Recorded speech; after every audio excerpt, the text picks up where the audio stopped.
This is going to be a new choice from the random word mud. If there's one thing I can't tolerate in my sterile environments is mud. These undergrad kids keep on coming in with mud on their shoes, tracking all this mud into my laboratory. And they think it's okay because they go over and they wash their hands and they sterilize everything. They never bother to look down at their feet. New choice.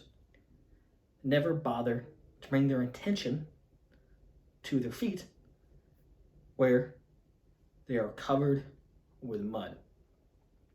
And I get in Oregon, it rains a lot. We're gonna have to do science even when it rains. New choice. I get that in the world, rain happens. But we're still gonna have to do science even if it's raining. Science can't take a backseat to weather or any other kind of outside world phenomenon. So when these kids come in, they're tracking all this mud with them. What they're not thinking about is all the microbes. New choice.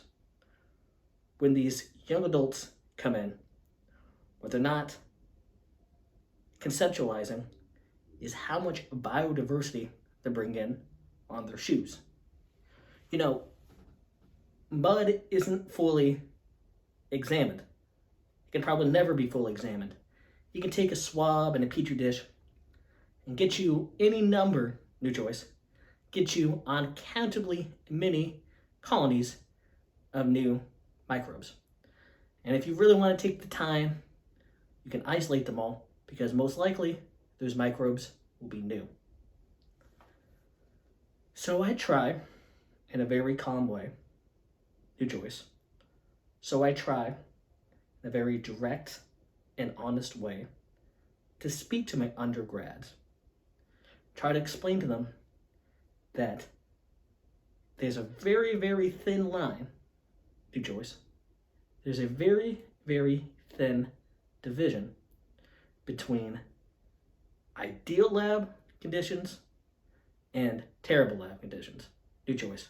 Between acceptable lab conditions and destroyed lab conditions. And when they come in and they bring all the problems from the outside world, they are destroying our research. It only takes one bad day to ruin results. New choice.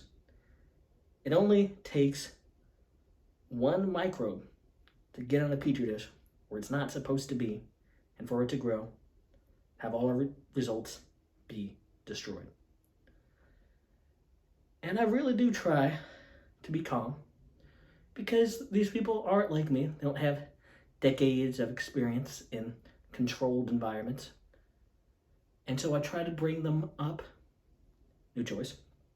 I try to help them come to a level that hopefully someday they can go to a non-university kind of setting and they can do real research. Because if you look at the world, there's a lot of things we still don't understand. New choice. If you look at the world, there's still a lot of mysteries.